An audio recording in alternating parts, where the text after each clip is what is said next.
Hi, today we are going to discuss Carl Schmitt and his contribution to political theory.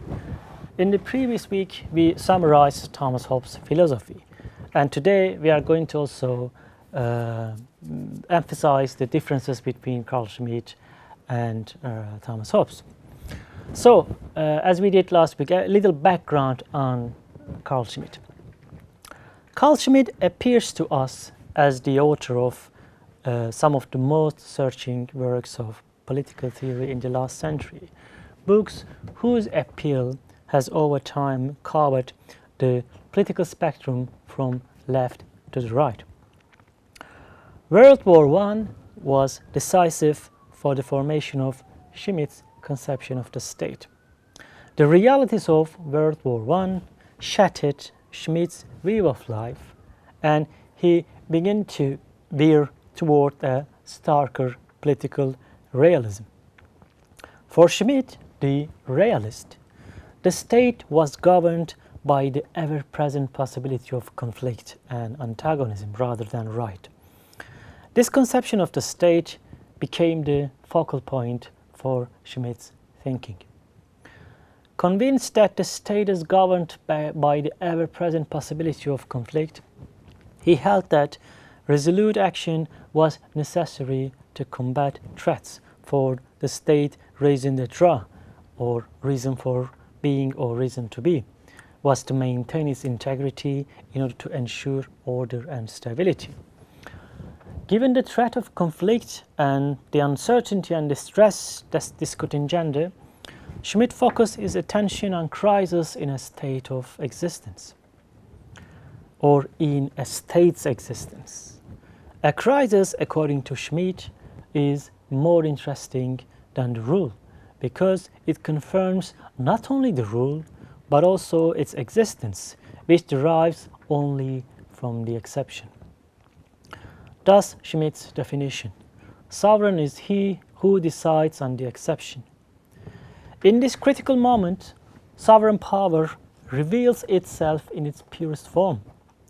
Subsumed under Schmitt's definition are, of course, the sovereign's ability to decide what must be done to eliminate the exception, and the ability to decide whether order and stability have been restored and normality regained. I'm quoting, "As long as the state is a political entity, this requirement for internal peace compels it in critical situations to decide also upon the domestic enemy."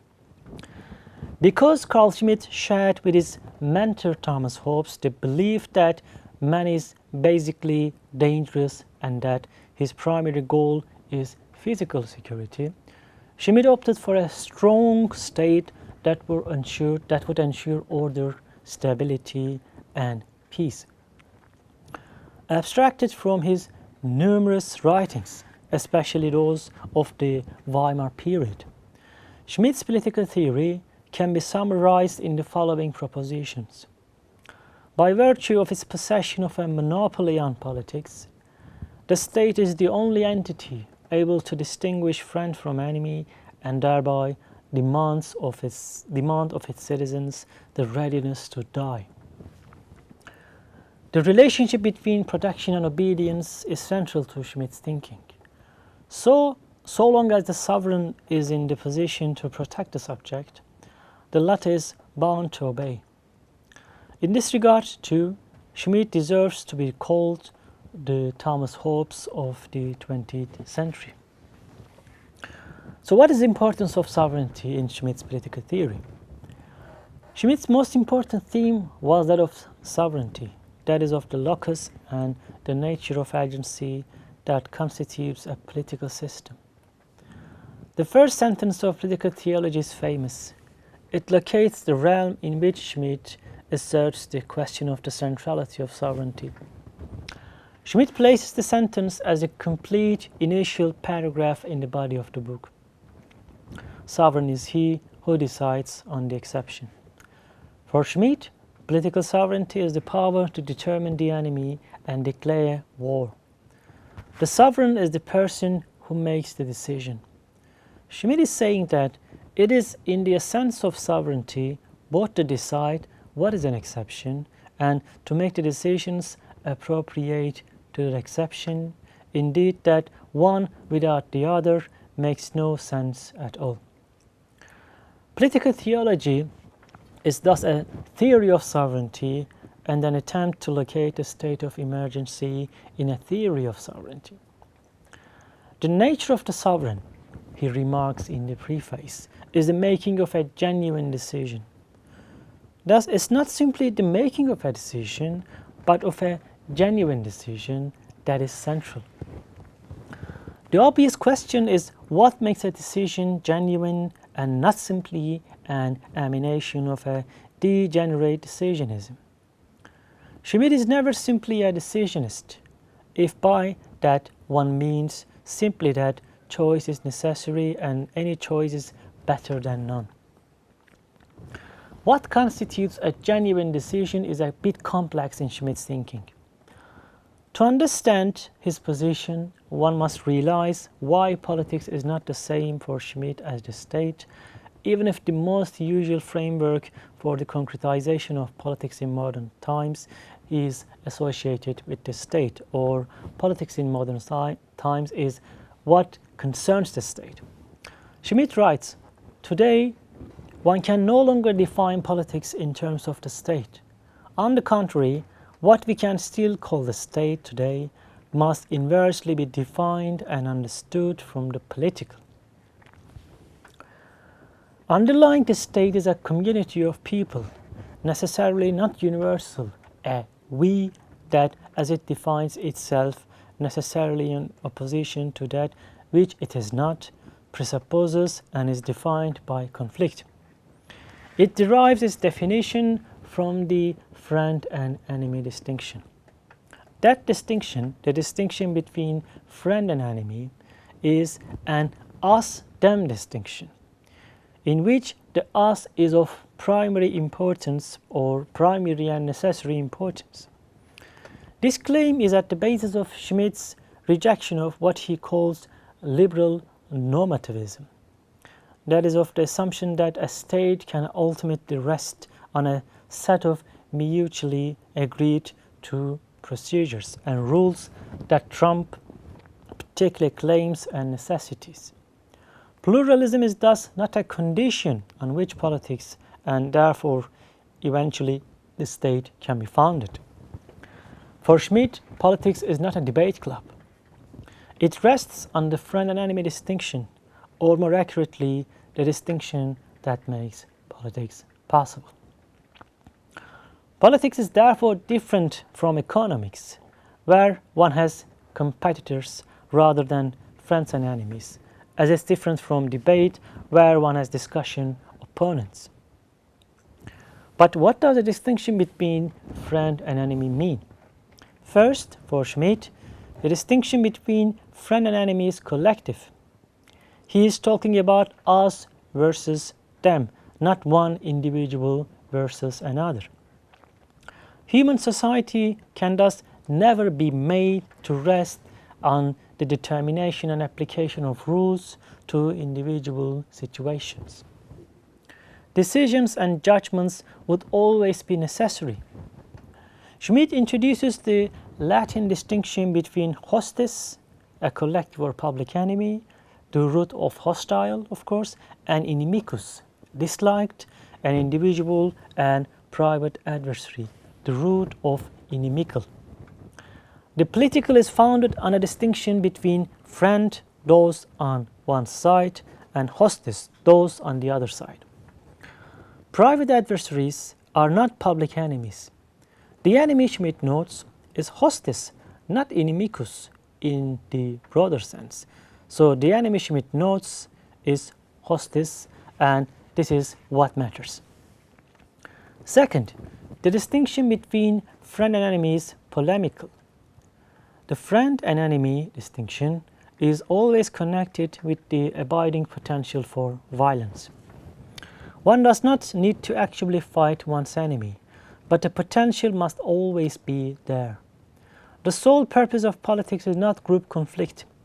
The sole content of politics is not group conflict, but the abiding possibility of group conflict is what creates the political dimension of human existence.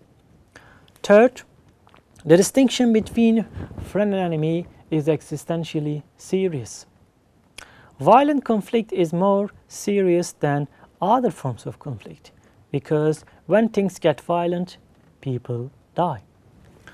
Fourth, the distinction between friend and enemy is not reducible to any other distinction. For instance, it is not reducible to the distinction between good and evil. The good guys are just as much enemies to the bad guys as the bad guys are enemies to the good guys. Enmity is relative, but morality is not.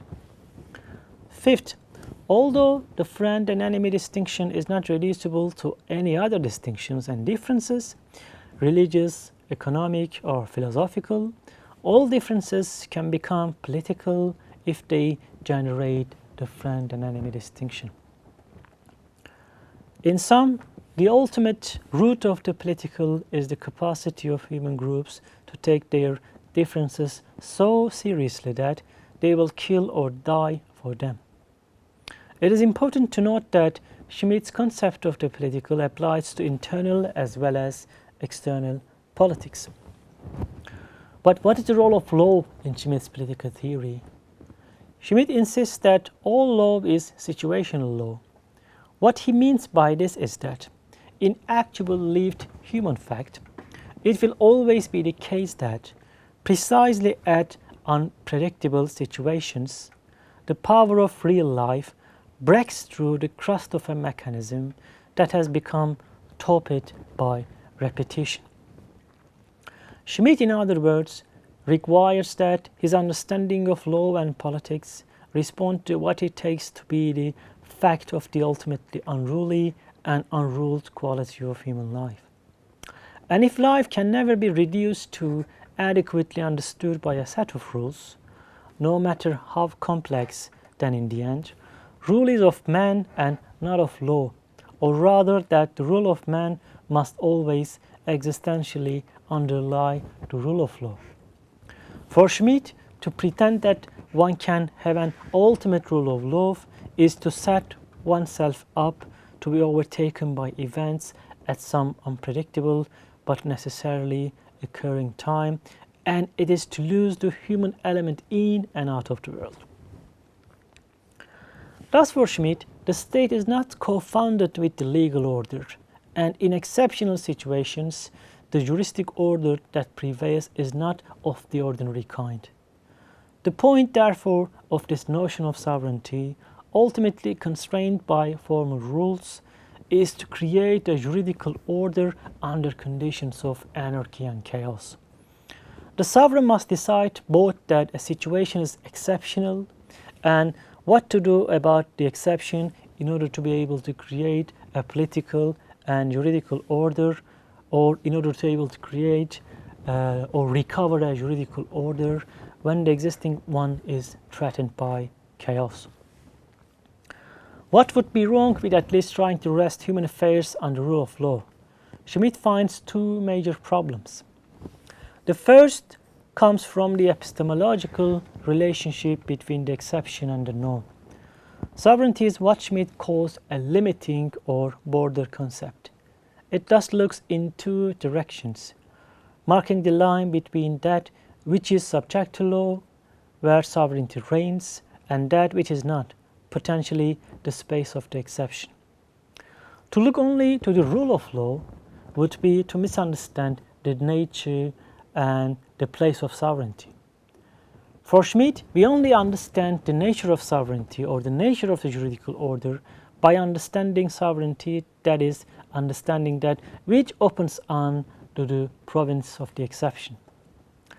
This is because, he asserts, the exception is more interesting than the rule. Second, the state should make law in exceptional circumstances.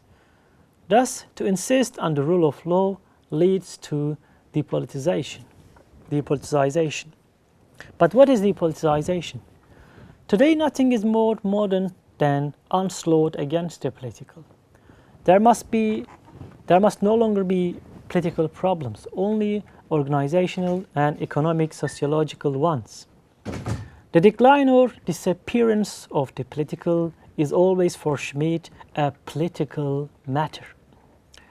If, however, the political is in danger of disappearing as a human form of life, this can only be because sovereignty, as Schmitt understands it, is increasingly not a constituent part of our present world. State sovereignty must be constituent power. In the 19th century, economics comes to dominate politics, and finally, in the 20th century, technology is the order of the day. And this is at the core of Schmitt's claim that ours is an age of neutralization and depoliticization. But what is the role of theology in Carl Schmitt's theory? He said that the central concepts of modern state theory are all secularized theological concepts. Hobbes, Schmitt believes, understood the problem exactly. So theology is also one of the concepts that we can perhaps discuss the differences or similarities between Hobbes and Schmitt. Hobbes, Schmitt believes, understood the problem exactly. So Schmitt praised Hobbes. Failing that, the triumph of non-political in human technologizing will be inevitable. There is thus in Schmitt a challenge to those who would argue that politics in a democratic age can rest on discussion or debate. Political power is to be understood on the models of God's creation, which is how Hobbes had understood it. It is the reality of taking power and manifesting sovereignty in the use of power that attracted Schmitt. His understanding of law required that he support Hitler. In the larger context of Schmitt's post-war writings, there would be much more to be said about the relation of the political to the theological in Carl Schmitt. He notes, as had Hobbes, that there is in Christianity a dangerous tendency to introduce rebellion into the political realm.